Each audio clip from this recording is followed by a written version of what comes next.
Ay, that needs a sit down. Ay, naku.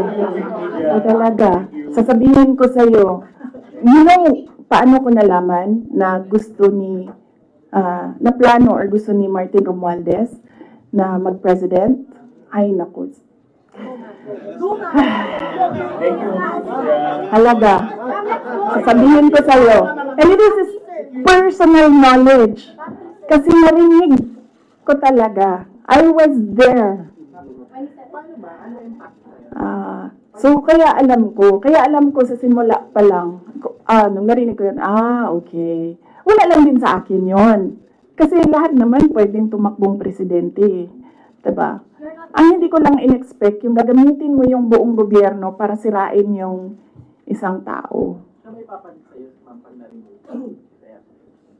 Yan din.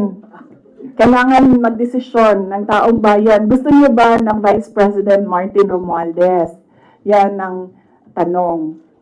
Kasi, yan naman kasi talaga yung plano niya. So, kailangan mag-decide ng taong bayan if you want somebody sitting there na hindi ninyo binoto. Are you determined to stay as Vice President? Sir, ma'am, are you determined to stay as Vice President? No, I'm at peace. I'm at peace with whatever happens to me.